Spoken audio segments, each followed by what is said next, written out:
everybody, good afternoon, and welcome back to the Talking Philly Sports with Matty B program here on the Edge of Philly Sports with your boy Matty B, coming at you live and direct. That's right, this is not a pre-recorded video. I am here in the flesh. It is Saturday, December the 30th, 2023, and it is a pleasure and an honor to be with you on this New Year's Eve, I guess it's not New Year's Eve week, but a New Year's weekend. We are coming to the end of 2023, and it is my absolute pleasure to be your guide towards the end of the year. And then, of course, listen, a programming note, because I'm going to be one of the first faces you see in 2024 as well, because we'll be back Monday night at 8 for our regularly scheduled time. No more of these holiday shuffles. So back on Monday night on New Year's Day, live at 8 o'clock. Boy, so the first question is you're probably asking is, what are you doing here live? And I will give you the answer to that, because as you know, we do usually the Birds Blast on Thursday, or we record it Thursdays and we show it on Saturdays. But because of the holidays and the Eagles and the scheduling conflicts around Monday Night Football, I've been pushing my show, Talking Philly Sports with Matty B, to Saturdays, or we tape it Thursdays and then we just embed the Birds Blast on Saturdays. We do it Saturday, right? Well, that was the plan for this week too. And then we started recording, me and Kyle, on Thursday night. And about 5 minutes into the session, my internet left. It went bye-bye. It just took off. And then by the time I finagled the fix and got it back working again, Kyle didn't have much more time to spend, so we couldn't reshoot the show again. He had to take off. So I said the hell with it, and then I'll just do a live show on Saturday, and I'll do a Birds Blast without Kyle Quinn. But fear not, I have his predictions, I have his MVP, and I have his scores. So we'll be able to get all that for you as well. But it's just me and you today, right? Me and you, imano, for the next foreseeable future. Foreseeable, right? Listen, we got a lot to talk about. We do.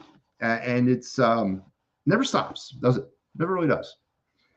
We got the Eagles, of course, coming off of that stoic win on Monday night against the Giants. They're getting ready now for an interesting battle here tomorrow against the Arizona Cardinals, a 1 o'clock start. That's right, folks. You heard it here first, man. 1 p.m. What's that like, huh? I've forgotten all about what 1 o'clock football is like. And tomorrow there will be everybody will be revisited by it, and we'll have to deal with 1 o'clock start times. We also have the Flyers, who are currently on their Pacific Northwest trip. They started on Thursday night with Vancouver, and then last night they lost in overtime to the Kraken. And then tomorrow they will be in Calgary on New Year's Eve, and then finish up on the 2nd in Edmonton. And they're doing well. We'll talk a little bit about the Flyers. I debated on whether or not to talk about the Phillies. And then I realized, what am I going to talk about? They ain't doing crap. The Phillies are as quiet as quiet can be right now with everything that's going on. Yamamoto, of course, signed with the Dodgers, and yada, yada, yada. But the Phillies, no news is good news. I don't think that's correct at this point. We're getting into that point. I think we're less than 100 days. Less than 100 days. Actually, we're like less than 50 days, if I think about it, from the start of spring training. And the Phillies haven't really done much of anything. Hopefully they'll get their act together in the new year. So I'm not going to talk about the Phillies. I'm not going to do that. I'm not going to waste my time because there's nothing to talk about. Somebody give me a topic to talk about, I'll talk about it, but I can't find one right now that's noteworthy. So we're not going to talk Phillies. Then we're going to wrap the show up. I may throw in some International Ice Hockey Federation World Junior Championship talk. For those of you who do not know, the best under 20-year-old players in the world are doing battle in Sweden right now for their countries in some sort of I guess it's like a pseudo-Olympic tune-up type event to kind of give you an idea of what actually the NHL is going to look like in about 5 years. And Team USA is a stacked team right now. They are 3-0, and they're moving through first round play. Big game tomorrow against Slovakia as two undefeated teams in Group B will face off each other. Yesterday, they played an outstanding game, an interesting game against Chechnya, rolled over the Swiss in Game 2, and then beat Norway in Game 1. So we'll talk a little bit of IIHF, and of course, the Flyers representation. within the IIHF. 3 current prospects are currently represented on 3 different country teams, and we'll talk a little bit about their progress so far through the tournament. And then I'm going to wrap everything up today with my New Year's resolutions. That's right, Matty B has some New Year's resolutions that he wants to kind of go over with you. And also, I'm gonna wrap up, and I will let you know my New Year's wish. If you haven't seen it, there it is. Everyone asked me, Matt, you want Howie Roseman fired so badly. So what's your plan? Well, there it is. You're staring right at it. Here is my plan.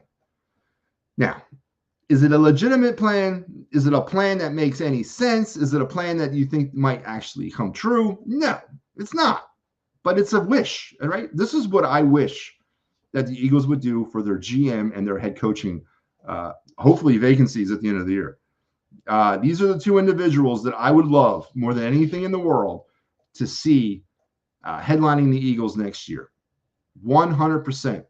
You got Adam Peters, who was currently the assistant GM for the San Francisco 49ers, who basically, even though John Lynch gets the credit, this is the guy that pretty much assembled that team.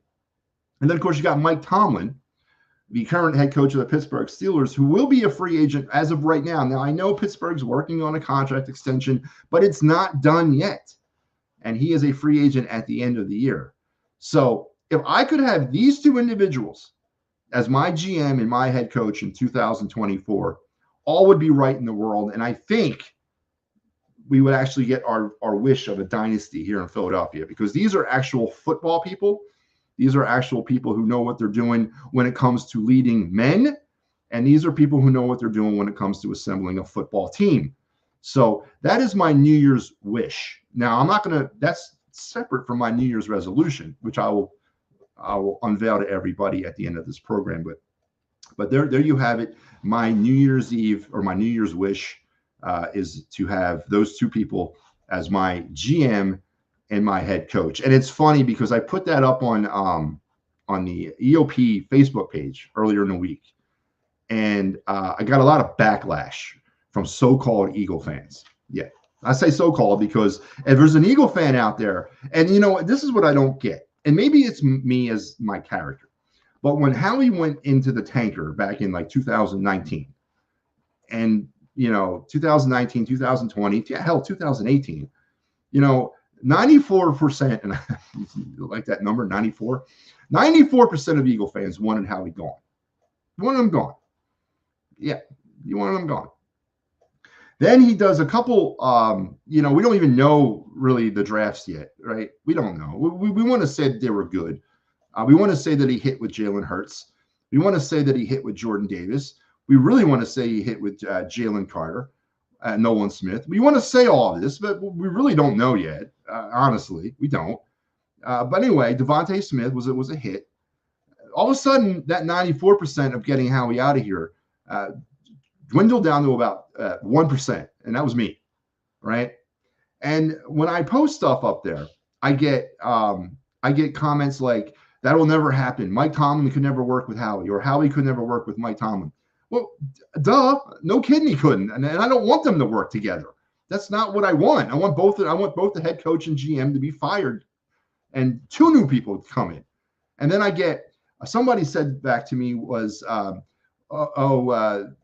next time Howie does something magical with the salary cap, I'll be saying, "In Howie we trust." Listen, the words "in Howie we trust" or in Howie I trust have never, I mean never, ever come out my mouth up till that moment right now.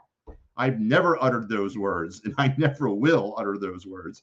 So before you attack me, know your enemy. You know what I'm all about when it comes to my disdain for Howie Roseman. My absolute, not hatred. I don't hate the man because I don't know the man, but my absolute non-belief that he knows what he's doing when it comes to building a football team. So, yeah, that's what that was a lot of what I got. And it's funny because when this does come crashing to a friggin' end, when it does, and I'm not saying that's this year. I'm not saying it's going to come crashing to an end this year, but that time is coming. The masterful salary cap maneuvering and the kicking the can down the road and the giving the long contracts to veterans who don't deserve them, that's eventually going to catch up with him.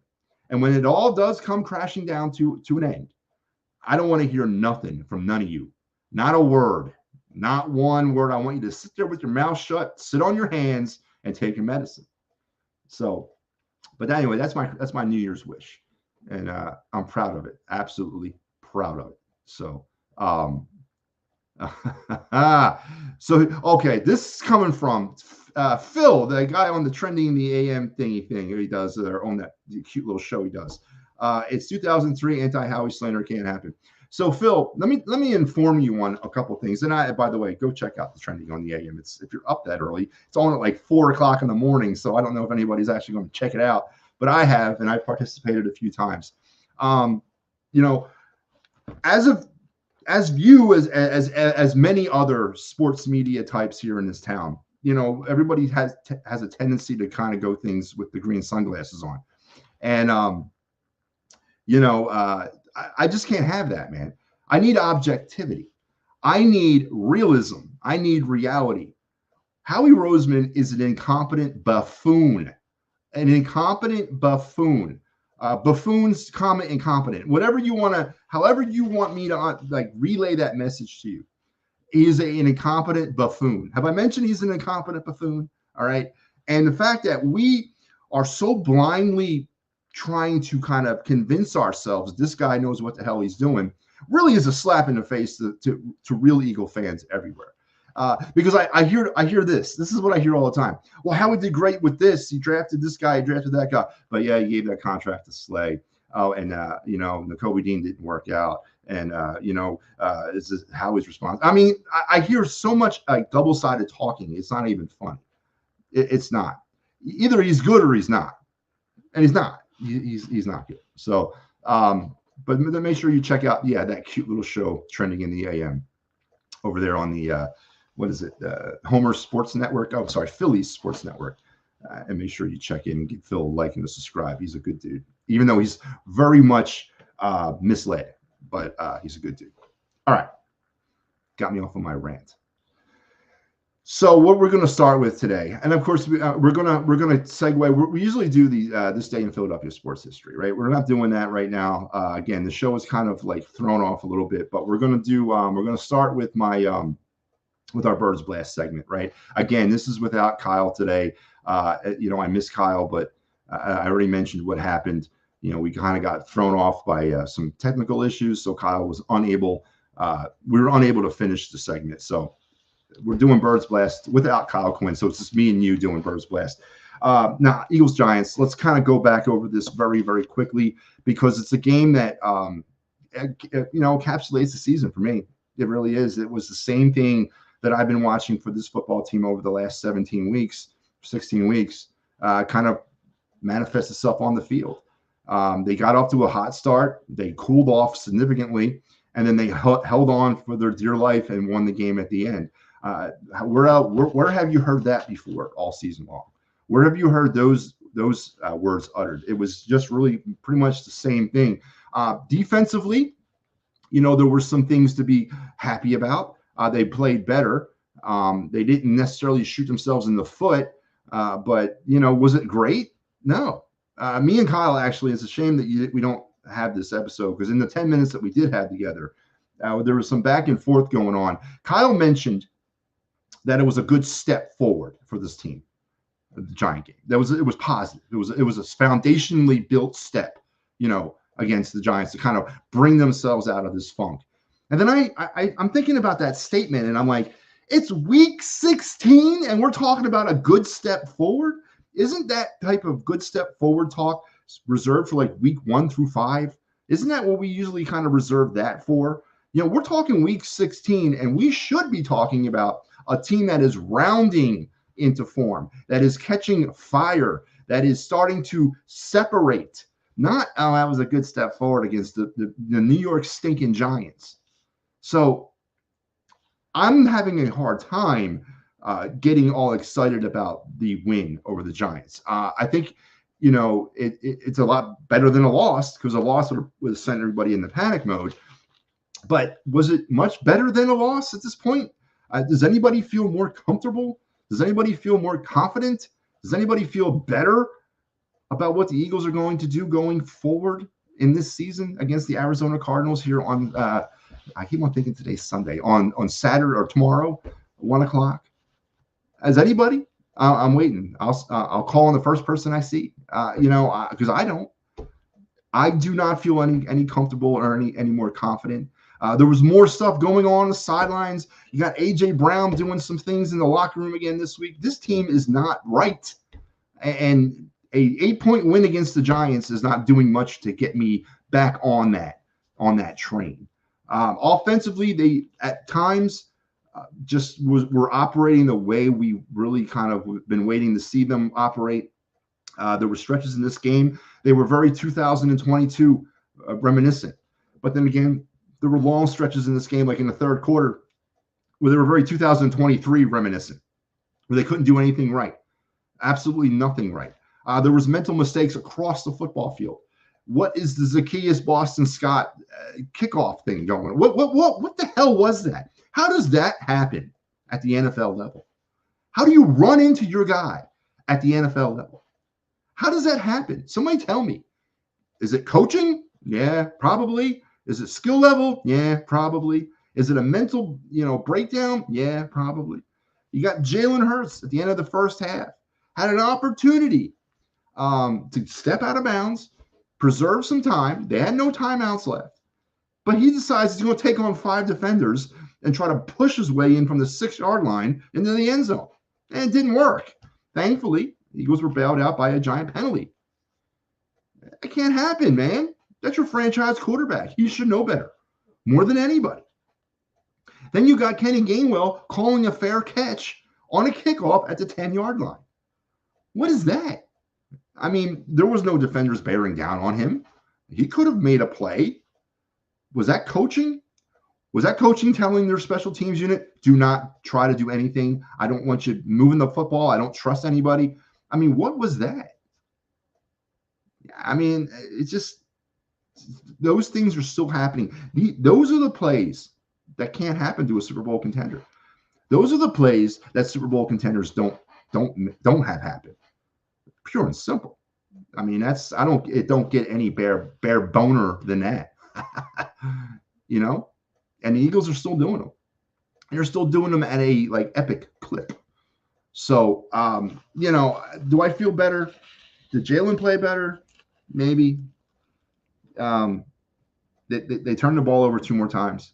Again, that was, one of the turnovers was the Boston Scott Zacchaeus Keystone Cop skit they were pulling, back there in the beginning of the third quarter. The penalties. 9 more penalties in this game. 9 more penalties for 65 more yards. For the season now, they've committed 88 penalties for 728 yards. That averages out to about 6 penalties and 50 yards a game. Super Bowl contenders don't have that. They don't. Super Bowl teams that are going to go off and win a Super Bowl are not penalized like that.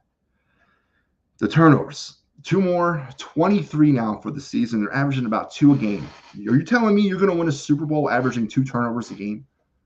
So listen, Kyle Quinn told me it was a good positive first step in week 16. Does that make any sense to anybody? This is a team that should be rounding and catching fire down the stretch.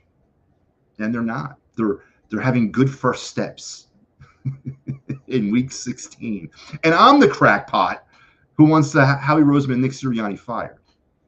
And I heard another alleged media expert defend Nick Sirianni this morning. I'm not going to say the name of the person, but defend Nick Sirianni because he went to the Super Bowl last year. Okay? Yeah, but he lost. Did we lose sight of that? He lost the Super Bowl. Again, I don't understand where my mindset has changed dramatically from the Philadelphia Eagle fan base. Now, the fan base I grew up with, losing was friggin' losing. There was no points for second place. It didn't matter if you came in second. If you don't come in first, it was a failure. But we want to hold a Super Bowl lost season in such high regard. Why? They lost. It doesn't really matter that they lost it in the Super Bowl or they went 0-17. They still lost. So it's not a success. But yet we want to give Nick Sirianni the credit there of taking the team to the Super Bowl and losing it. So am I saying he's going to get fired this year? Yeah, probably not. Would I like it? Absolutely. But to say the only reason you can give me is because they went to the Super Bowl in 2022, then that's flimsy, man. That's paper thin. All right? Because it's a year-by-year league. We hear that every day. It's a week-by-week league. We hear that every day as well. But yeah, we're gonna the only defense we're gonna have on Nick Sirianni is, oh well, he took us to the Super Bowl last year and lost. Howie Roseman's defense is even less. We won a Super Bowl 6 years ago. That's the reason we're not firing him, is because he led us to a Super Bowl 6 years ago. Again, it makes no sense to me, man. It doesn't. You're either qualified or you're not. Now, do I want perfection? A lot of people have claimed, Matty B, all you want perfection. There's no wiggle room with you. There's no left or right limit. It's got to be straight and narrow down the middle all the time. No, it doesn't. No, I get that. No, of course not. It's not like that with me. But I can see incompetence, man. All right? I saw it back in May when he rebuilt the defensive secondary with garbage Class C free agents. The linebackers. You know, and another funny thing. Oh, he undervalues linebacker. Okay, that's acceptable? That's an excuse?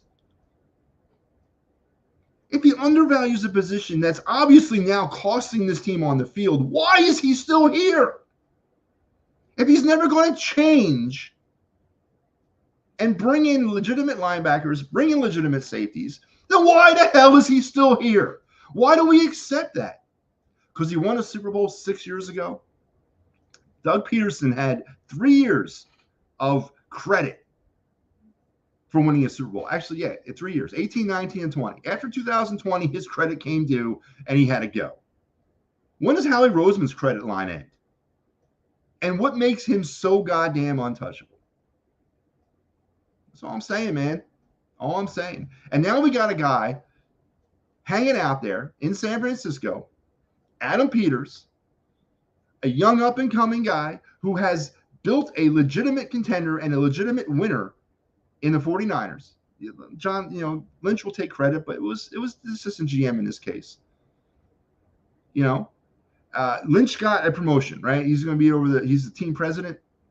Now, is he going to be the dual president GM like what that buffoon does here? I don't know. But Stevens should have an opportunity this year to seek out a GM job. He should. Why not? I'm not saying he's going to work, but it'd be a different voice. It'd be a different voice. So, again, everyone wants to know what my plan was to replace Howie Roseman. That was level one. I just showed you I showed you my granddaddy of a plan, right? But there's other plans that I have that I'll reveal as we move through the rest of this playoffs. But that's my granddaddy. That's my pipe dream, I guess, of what I would like to have happen to Howie Roseman and who I would want to see Howie Roseman replace with. So I hope you guys enjoy that. But yeah. Hey, Dave. Yeah, how you been, man? Hope you had a great holiday. Everybody had a great holiday. So getting back to this game. Eagles struggled at times, turning the football over. They outscored the Giants 20-3 in the first half, and then kind of went into their second half struggles as they have. It's either first half or second half with this team. You really can't ever tell. As far as passing goes, Jalen Hurts on the day, 24 for 38, 301 yards passing, averaged about 8 yards of pass, 1 touchdown, 1 INT, was sacked once for 6 yards, and had a QBR rating of 67.1 and a rating of 85.5. Now let's talk about the other turnover that the Eagles committed on this day, and that was the pick 6. And this is what I've been hearing all week long too, that, Dallas Goedert slipped. That's why it was a pick 6. Yes, absolutely. But are you telling me if Dallas Goedert hadn't slipped, that wouldn't have been at least at a minimum a 50-50 ball, right? I mean, have you watched the replay of this? Jackson broke as soon as Goddard broke. As soon as the ball was out of Hurts' hand, Jackson was breaking on the ball. So I'm not saying it would have been a pick 6 if Goddard hadn't slipped. But I'm also not saying that it wouldn't have been an interception either. because at very minimum, that was going to be a 50-50 ball, in my opinion. And then, of course, let's not forget the screenplay, the play before, where it should have been a pick six anyway. So we want to justify that. We want to like wish this stuff away. We can't. It happened, and we want to try to make things like they're right, that there's nothing wrong or nothing to see here. But there's a lot to see here, that this team is bad and that this quarterback has regressed. And guess what? We're about to pay his ass too. So that was another thing I brought up with Kyle last week. I'm not going to get too much into that today, but yeah. So Eagles were, again, you pick your poison when it comes to scoring. Jalen Hurts had his day. Now, the one positive thing, because, we can break this game into good, bad, ugly, was that DeAndre Swift finally got a yeoman's work of running plays. 20 carries, 92 yards, averaged about 4.5 yards a carry. He did have a touchdown. His longest gain of the day was 17. And he outrushed the quarterback, who he's been like lockstep with all season long when it terms of carries, 20-8. Jalen Hurts only had 8 carries in this game. Finally, after weeks and weeks of that being too close as quarterback and running back with the amount of carries, we actually get a large amount of carries for our running back. And guess what? We won a football game. Does that correlate? I don't know. Maybe. I think it does. But yeah, DeAndre Swift with a really good game. Kenny Gainwell, Boston Scott had 7 carries among the two of them, and Jalen Hurts with the 8 carries. Receiving wise, Dallas Goedert led the way with 7 receptions on the day, which probably doesn't make A.J. Brown happy, but who cares? A.J. Brown had 6. Devontae Smith had 4. The passing game was pretty, he spread the ball around. And maybe that's the problem with A.J. Brown. Maybe he doesn't like that. I don't know. But A.J. Brown was your leader in receptions. He had 6 receptions, 80 yards, averaged about 13 yards a reception. His longest play of the day was 32 yards. And yeah. As far as the Giants go, of course, it was the Tommy DeVito show to start the game. Didn't last too long. Tyrod Taylor came in and really didn't do much better. I mean, he had a QBR rating of 77.6 versus Tommy DeVito's 14, which I guess is the biggest one. But overall, his rating was 68 of the day, and DeVito's was 63. But Taylor did provide that spark and actually kind of almost led this team to a victory over the Eagles. Again, you want to sit here and we want to like try to justify some things, right? We want to try to make things better than they really are. We want to say, well, you know what? They're back. I haven't really quite heard anybody say that yet.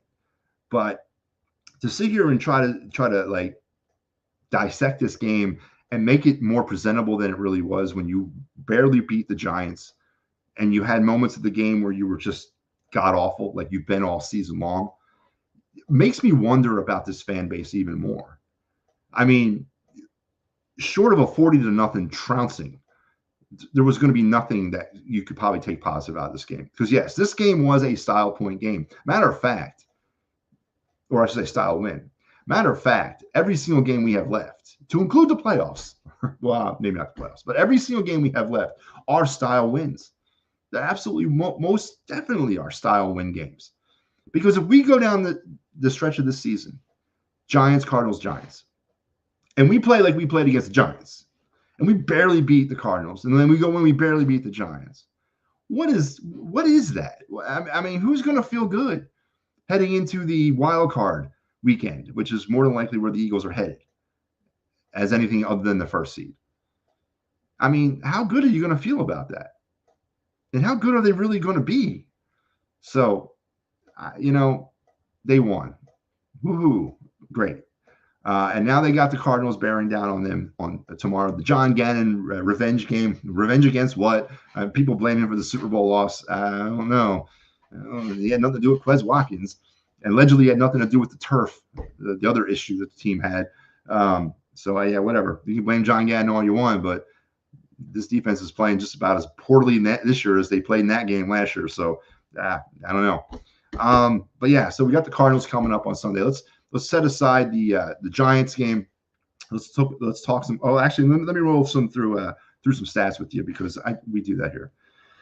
Red zone, another area that the Eagles kind of were really not good last week. 2 for 5 now. They were 2 for 5 on the day, 33 for 56 on the season. They are now less than 60% in the red zone this year. They were better for a while. They've now dipped back down below 60%, which is not good. First half points, they scored 20, now 187 first half points, averages about 12.5 points first half this season. They did score 13 second half points now for 212 on the year, and that's averaging at about 14 points a half. So 12 points per first half, 14 points per second half, or 13 if you want to round up using the rule of 5, which is, I guess they're equally bad, averaging 14 points a half is definitely a long shot off of what we had last year, where they were scoring maybe like 35 first half points versus like 8 second half points because they were so far ahead. But there's some definite offensive issues there. Don't need really to go more into that. They forced 1 turnover on Sunday, 16 now for the season. That averages out to about 1 a game, 1 lousy turnover a game. They allowed Jalen Hurts to be sacked 1 time for 6 yards, now 32 sacks on the year, 174 yards, averaging about 2 sacks a game and 11.5 yards, which is, I can live with that. That's good. That's not your quarterback getting too much involved there. And they mentioned they got to DeVito, once for 2 yards, 40 sacks now on the year, which is way off of the 72 they had last year as a defense, for 246 yards, 2.5 sacks a game, and 16 yards. So those are your final numbers there against the Giants in a game where people are kind of billing it as the get right game. But I don't think they really believe that. And to me, at week 16, there is no get right games. You're either who you are or who you aren't by week 16. And I think the Eagles need to look a little bit deeper into the mirror about who they are or who they aren't. But let's move on now. Let's talk some Arizona Cardinals, because Sunday it all renews. John Gadden comes back to Philadelphia. Big friggin' deal. It's New Year's Eve, and it's a 1 o'clock start. The weather down there in South Philly on Sunday will be pretty much unseasonably warm. They're calling for highs around 46 degrees, partly cloudy, 5% chance of rain. Don't really see much there going on when it comes to rain. So a very comfortable day to be down there at the link enjoying some Eagles football on New Year's Eve. Get your New Year's Eve started right. Uniforms, the Cardinals have announced they're going to go all white, and the Eagles will do their midnight green tops and their white pants. Even though I've been wrong about that before, I've reported a uniform that obviously they didn't wear, but oh well, that's what they're going. That's what they're telling me today. So I'm going to go with that. As far as the injury report is concerned, let's talk some Arizona Cardinals. Listen, there is no getting around the point that the Arizona Cardinals are a bad football team, and they've been decimated with injuries all season long. 16 people are now currently listed on their injured reserve list. They added John Ledbetter this week. He's going to be out due to a knee injury for pretty much the rest of the season. Who else? Leaky Fotu, their defensive tackle, has now been put also on the injured reserve list. He will not play on Sunday.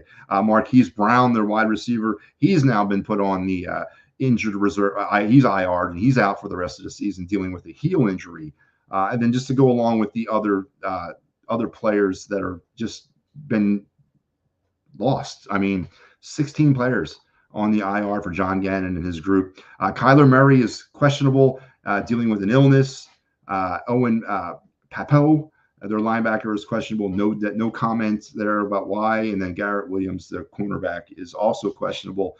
But yeah, when you're dealing with a team that has lost literally like a quarter of its roster due to injuries, I mean, there's no. That's pretty much probably the reason that they're 3-12 and battling for that number 1 overall draft pick.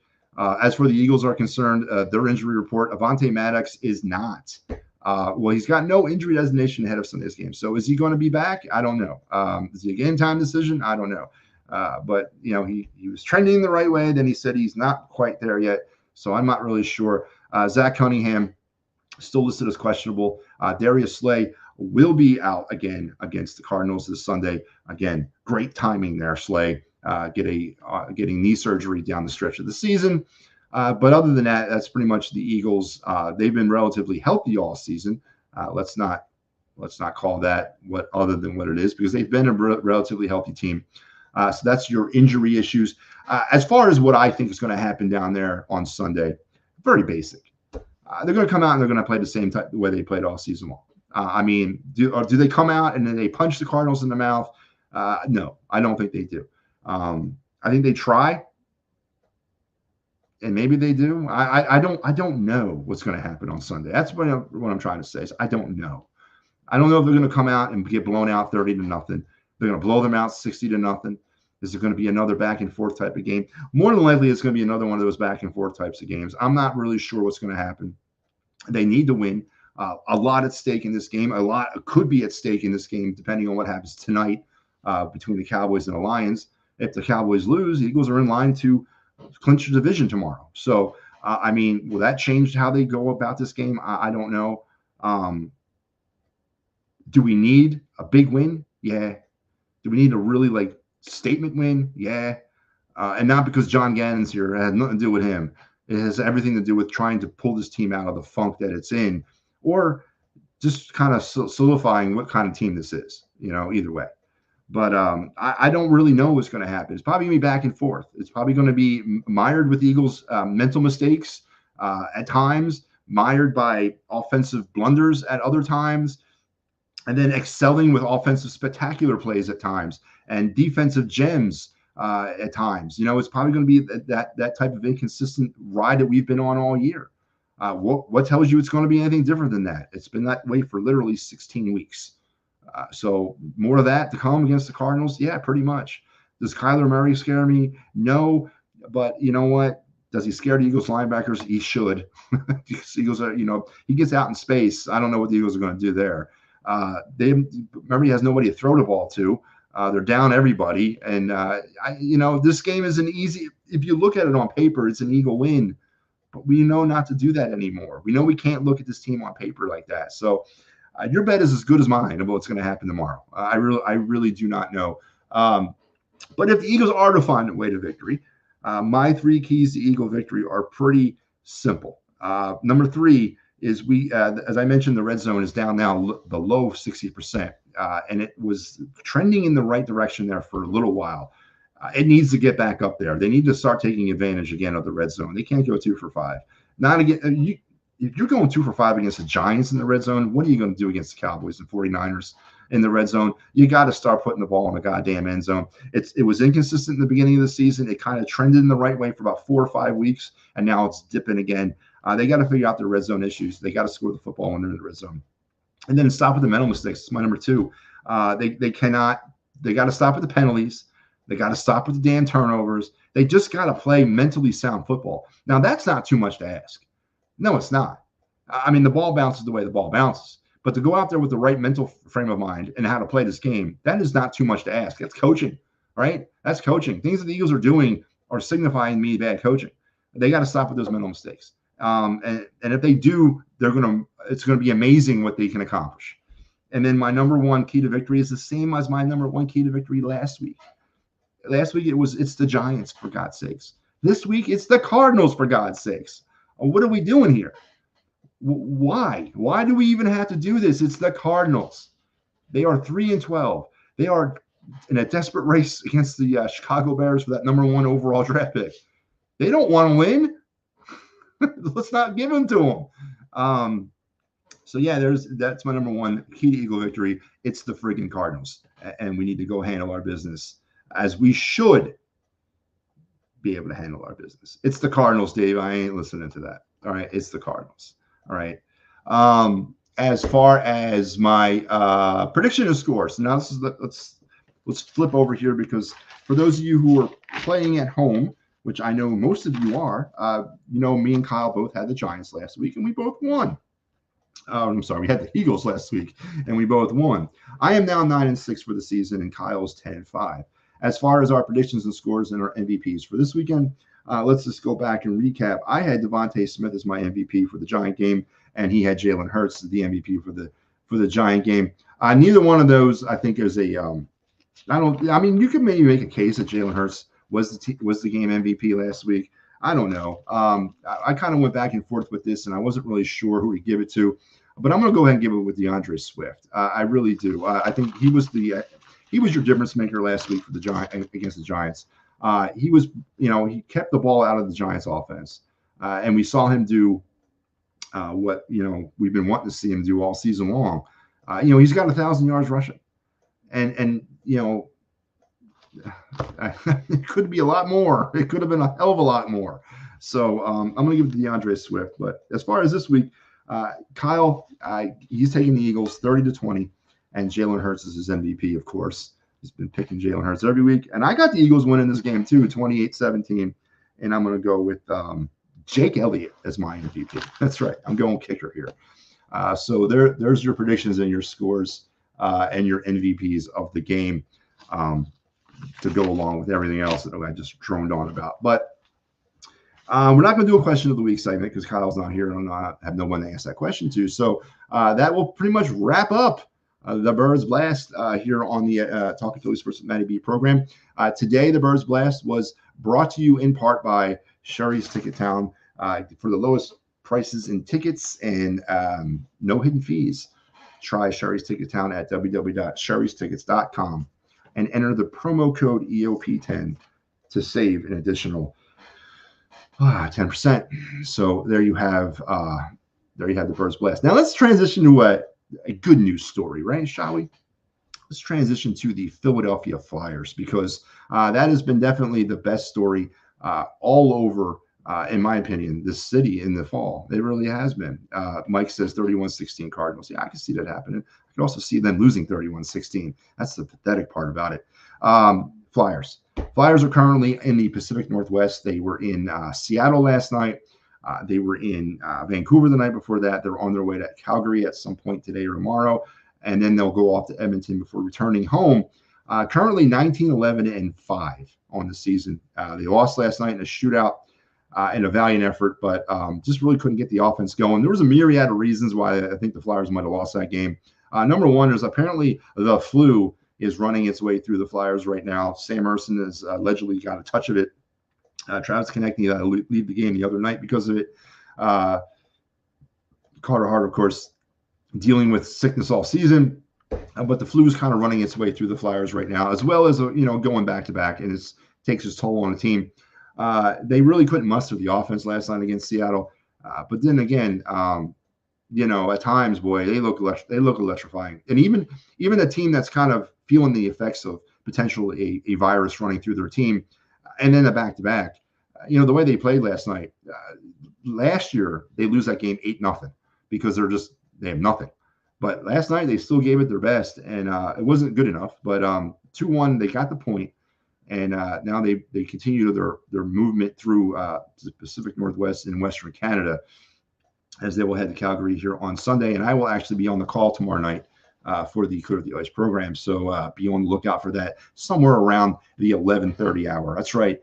I am going to take you into 2024 with some Flyers postgame. It's because I don't have a life. That's right. This is all I do. I sit in front of this camera the entire time. But no, I'm looking forward to that. It's going to be fun. But listen, hey, it's been great. A great ride so far this season for the Philadelphia Flyers. 19-11-5. has caused a lot of controversy and turmoil in the city about what the Flyers should do moving forward in the immediate future. Obviously, I'm taking this thing day by day, game by game, but to kind of get away from but I've always maintained the rebuild mantra needs to stay here. We cannot get away from that. There's been some success here. Absolutely. There's been some success that needs to be identified and observed and, appreciated. And absolutely. But it's not the finished product yet. This team is nowhere near the finished product yet. They're not a Stanley Cup, legitimate cup contender right now. They're not. And if they get to the playoffs, by definition, they are. But let's be honest with ourselves, right? They have no high-end scoring talent, and they have some questions at goalie, which are good questions to have because right now it seems the Flyers have two number ones.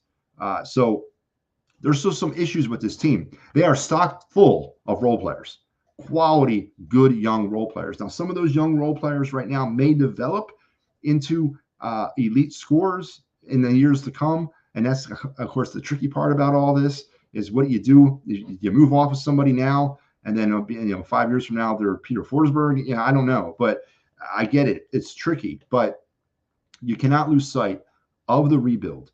You cannot lose sight of the fact that the Flyers need to continue to try to get better now, not next year. They need to try to get better now. And then Mike says, if I'm the Flyers, stand pat and wait to the offseason.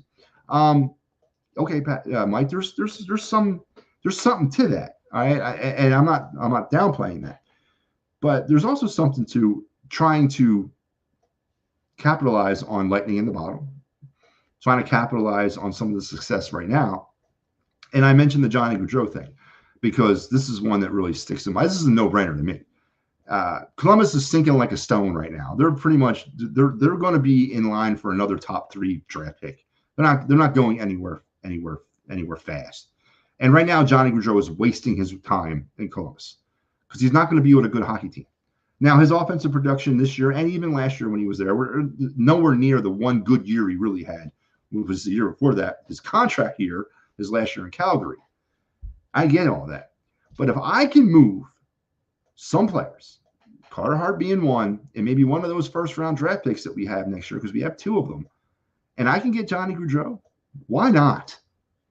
Why the hell not? Johnny Gaudreau, with these young role players around him, it might be what gets us to where we need to be in the immediate future, right? And then we got the Gauthier and the Mitchkov thing coming up in the kind of down the road future, which I'm going to get to talking about them here in a second. But if I can make a move, and maybe it's not Johnny Hockey, maybe it's somebody else, maybe it's another scorer, but if I can make a significant move right now with a bottom-feeding team, and that, of course, would be where I would want to go with this. Why not make it? Why not make a move? Because if Keith Jones and Danny Briere, right, they should know who the future is, right? Don't you think a GM and a president by this point would have a good idea of who's staying, who's going, who they think is the future, who they think is not? I can tell you they don't think Morgan Frost is the future. Now, granted, what can they get from Morgan Frost? I don't know. But don't they understand that? Shouldn't they know that by now? So to say that the Flyers should not be aggressive right now, look at the future as of right now and try to get better. We are listen, the good news story is 19-11-5. That's the great news story. The bad news story is 12 for 109 on the power play. All right. That's the bad news. So you can look really happy and hot at 19-11-5. But at 12 for 109 on your power play, which is about 11% effective, that tells a whole nother story, right? That tells a story of a bunch of role players and no elite scoring ability. To me, that's what it tells. And until that number significantly flips, the Flyers are going to be a 6th, 7th team, seeded team every year, and they're not going to be a legit cup contender. And the only way that's going to flip is if we get a legitimate score here. And as in, is Johnny Gaudreau the answer? Maybe not, but he'd be the popular answer right now. He'd be the answer that would bring more people back into the building right now. And I guarantee you his season would turn around if he came here, playing alongside some of these younger players. So if it's not Johnny Gaudreau, fine. The Flyers should not stand pat. They should not. They should be looking every day for opportunities to make this team better, to capitalize on this success. And if that means moving a player that they should already know that is not part of the future now versus in the summer, then why not move him now? You can make a case that trades in season or trade deadline trades maybe don't work out as much as off-season trades do, or you don't get as much in return for off-season trades or in-season trades you do for off-season, because obviously in-season teams are, they want to do a delicate dance around making the playoffs and being competitive. And especially if you're sellers at the trade deadline, you're not getting anything significant back from those teams that you're selling to because they're making Stanley Cup runs. They're not going to give you anything significant back. They're going to give you prospects. They're going to give you draft picks. That's what you're looking for from those guys. But right now, are the Flyers really looking for prospects and draft picks? Is that what the Flyers are looking for right now? Based on the success of this team? Based on 19-11-5, 43 points, second place in the Metro? Is that what we're looking for right now? When we already have a plethora of draft picks and prospects awaiting? Is that what we're looking for?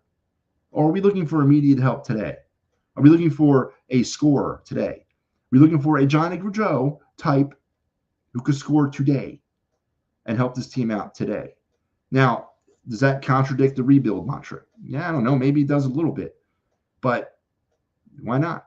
If you have that opportunity, why not make that move? If you have that opportunity to get better right now, why not make that move? I mean, I'm just asking. I don't know. It's back and forth a little bit, I guess. No Gaudreau, right? No Drew. What the heck? Are you asking me, Steven, if I want Giroux back? Are you insane?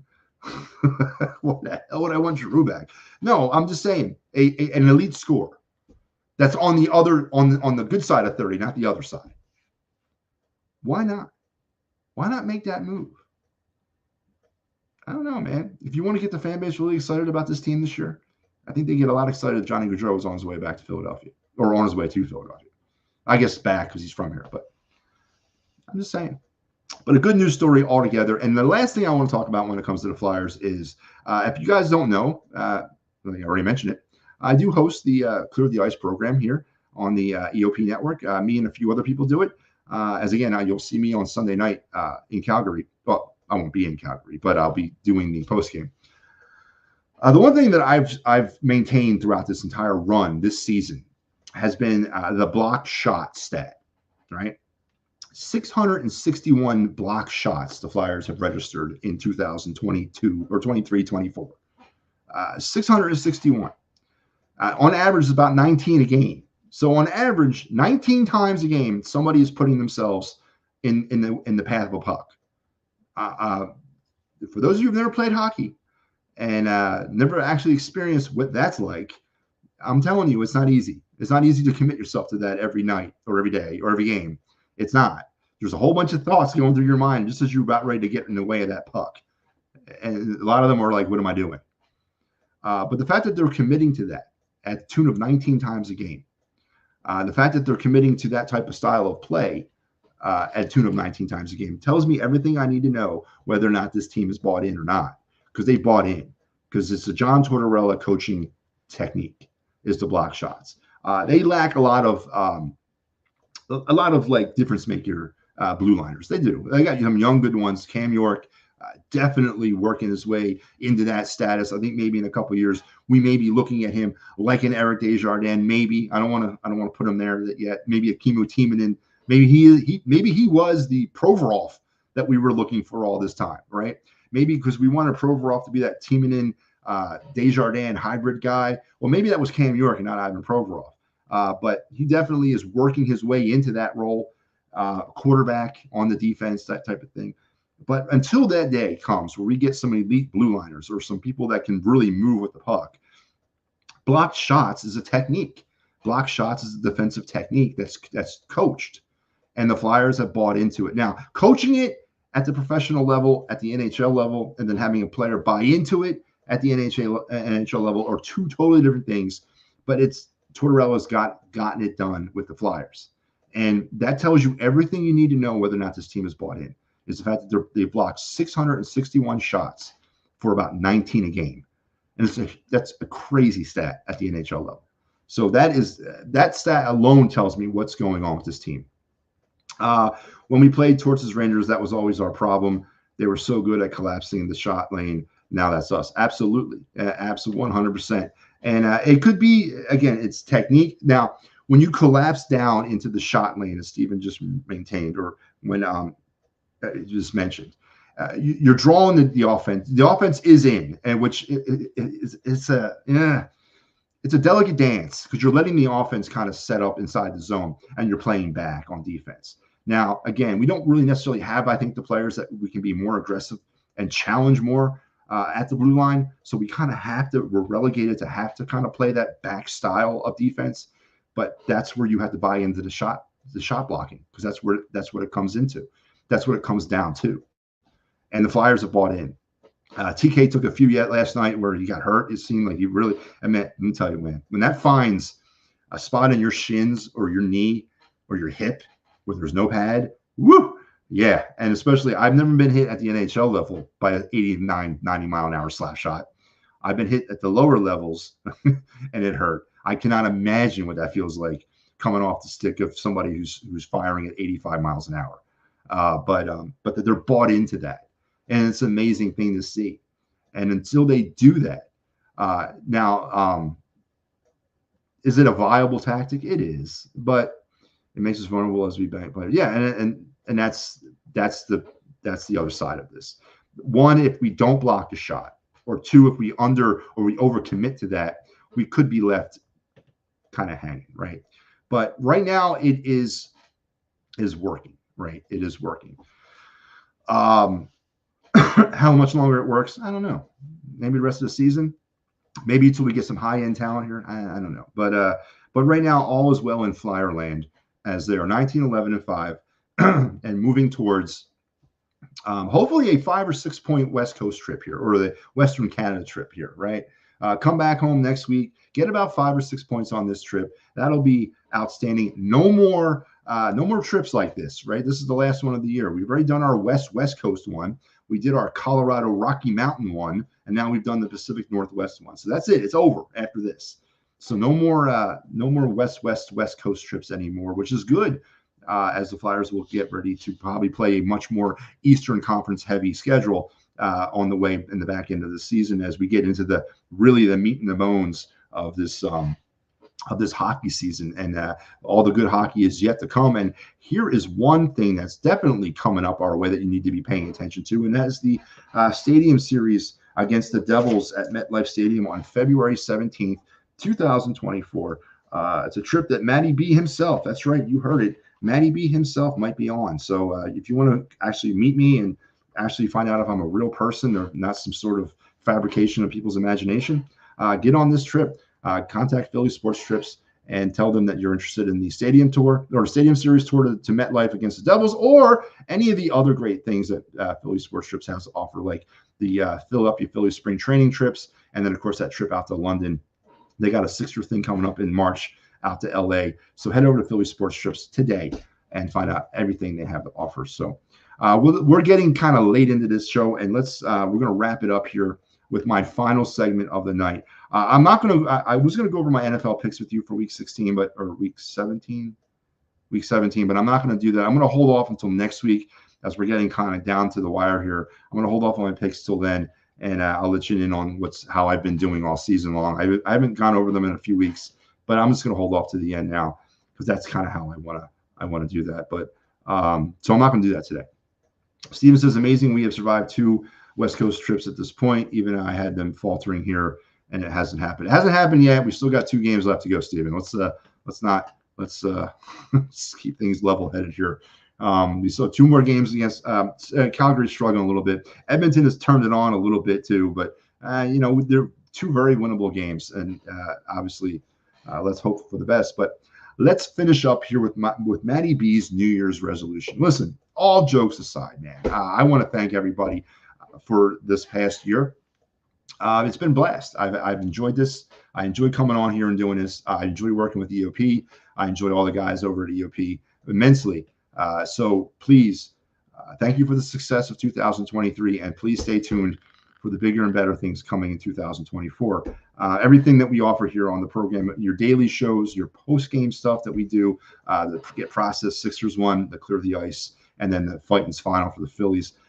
Just great innovations that we've started here in EOP over the last couple of years, and are definitely trending this network into bigger and better things in the future. And the people that we've brought on to kind of work with those, it's an amazing thing to have to be able to deal with people, those types of people, like-minded people. I mean this positively, I'm not being negative about it, but from the bottom of my heart, I want to thank you for a great year of entertainment. It's been fun.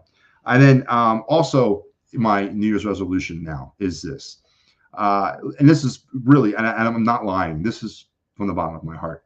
So I want Howie Roseman out of here, and I want him out of here with extreme prejudice. I want him gone today.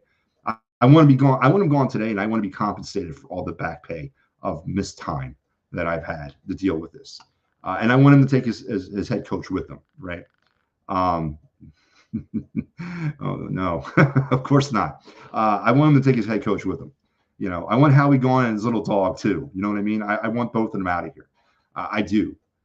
And I mentioned my plan here, right? My granddaddy of a plan to replace Howie and Nick Sirianni. There it is again. Now, again, I realize that this might be a little bit stretching imagination or stretching reality. Adam Peters is probably going to be one of the hottest GM prospects coming out this offseason. And Mike Tomlin has not officially said he's going to leave Pittsburgh yet. But if that could work its way out, I would be so happy if that's who we had piloting the ship next year. But it doesn't have to be them too. It can be anybody at this particular moment in time. I don't really care. Just a new voice. Because I don't agree with the culture that Nick Sirianni has brought here. I don't. I never did. He's a panderer. He's a fan. I want a coach. Because obviously we need a coach right now. This team is not being coached. This team is being led by one of us. And we're not supposed to be on the sidelines, right? We get told that all the time. We don't, fans, you don't deserve anything. Okay, well, if you're going to elevate yourself with that statement, or if you're going to elevate yourself as a coach, then be a coach, not a panderer, not a fan. And that's what Nick Sirianni is. I'm sure he's a hell of a nice guy and a good guy to have a beer with. But I don't want him. That's not what he's here to do. He's here to win Super Bowls. And I don't think they'll ever win a Super Bowl with him as the head coach. I want a football coach. I want a leader of men. That's probably what I want more specifically, is a leader of men. And that's what Mike Tomlin is. And coaches like that. They're leaders of men. They're not panderers. They're not fans. And I want that. Bad. But more so, I want Howie Roseman out of here. The guy has no idea what he's doing. He has led this team down a very slippery slope that hopefully does not come crashing to an end this year. But it's coming. It's coming within the next year or two. Get rid of him, please. And I mean this with all sincerity. Because for the last 19, 20, 21, 22, 23, last 5 Eagles seasons, I've been out in the wilderness. I've been on that mountain. I've been out in the cold. And I want to come home. I want to come home. All right. I've wasted 5 Eagles seasons in trying to champion this guy being out of here. And more importantly, internally, just not buying in, not believing in this team, not believing in the culture of what's happening with the Philadelphia Eagles. I've wasted 5 seasons on that. I don't want to do it anymore. I want to come home. And I want him out of here. And the only way I can come home is if he's out of here. So I'm begging the Philadelphia Eagles. I'm begging Jeffrey Lurie. Fire Howie Roseman, please.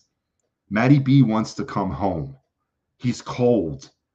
He's lonely on top of that mountain. He wants to come home. But he's not coming home until that buffoon is fired. I just want to come home. I don't want to waste any more seasons. I don't. And I don't want this team to waste any more seasons. The culture is wrong here. There is no winning culture. He's not a head coach. The GM doesn't know how to draft, and he doesn't really know how to work the salary cap anymore. We're making the same mistakes that he made earlier. He won a Super Bowl. That's great. But how long is that check going to last? It's time to make a move. It's beyond time. Matty B wants to come home. So my New Year's resolution is I want to come home. And I hope the Eagles can help me fulfill that, because I can't do it on my own. Trust me, I tried. But that's my New Year's resolution. Is I want to come home. I want to be an Eagle fan, pure and pure again. And I want to believe again. But I can't until that GM is gone. That president of football, whatever he is. So Howie Roseman is gone. And take your little dog too, Nick Sirianni. Get them both out of here so I can come home and come off this mountain and be an Eagle fan again. So that is my that is my resolution.